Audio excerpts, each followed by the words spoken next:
Ajni police थाना के वरिष्ठ police निरीक्षक नितिन चंद्र राजकुमार द्वारा दी गई जानकारी के अनुसार पुराने विवाद के चलते अंबेडकर जयंती की पूर्व संध्या पर एक युवक पर जानलेवा हमला किए जाने का मामला सामने आया है।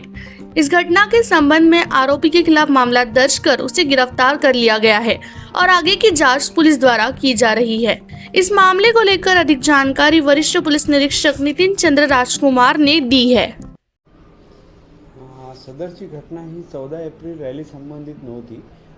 13 तारखेला जो केक कटिंगचा कार्यक्रम असतो तर मोहल्ल्यातून नवीन बाबुळकडा मोहल्ल्यातून एक छोटीशी रॅली निघाली होती। त्यामध्ये फिर्यादी नामे साहिल देवेंद्र तेलमोरे हा ढोल वाजवत होता।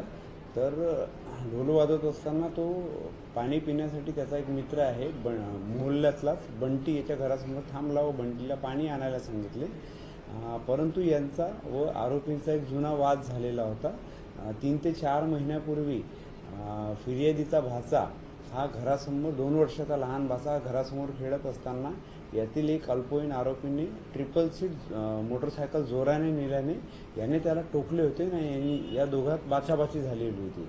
त्यावेळेस फिर्यादीने कोणतीच तक्रार पोलीस ठाणे येथे दिलेली नव्हती, परंतु त्या बाचाबाचीचा आणि त्या भांडणाचा राग मनात धरून फिर्यादी हा 13 तारखेच्या रात्री म्हणजे 14 तारीख सुरू झाल्यावर रात्री 1:30 वाजता ढोल वाजवून थकून बसला असताना रॅली समोर निघून गेली होती आणि त्यामुळे तो तिथे उभा होता बंटी त्याच्या मित्राच्या घरासमोर।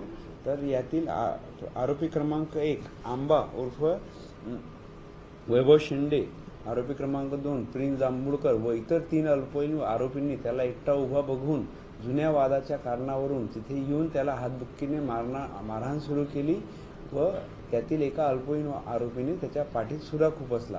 तर आम्हाला ही माहिती मिळताच मेडिकलमध्ये सदर आरोपीला त्याचे मित्र आदी व इतर मित्र त्याला ॲडमिट करायला घेऊन गेले। आम्हाला ही माहिती मिळताच आम्ही तात्काळ वरिष्ठांना माहिती दिली व तात्काळ मेडिकलमध्ये पोहोचलो। तेव्हा डॉक्टरांनी असे सांगितले की सदर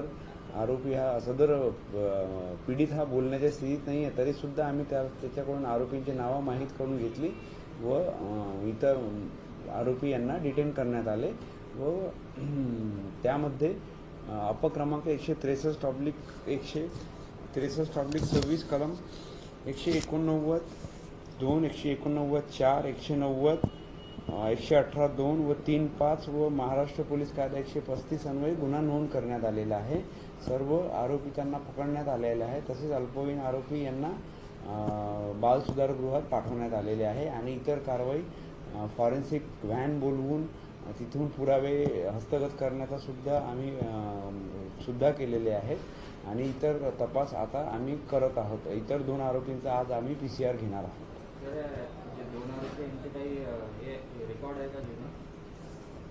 नाही, सध्या 2 आरोपींचं काही रेकॉर्ड नाही आहे। इतर मग अल्पवयीन आरोपींपैकी इतर 2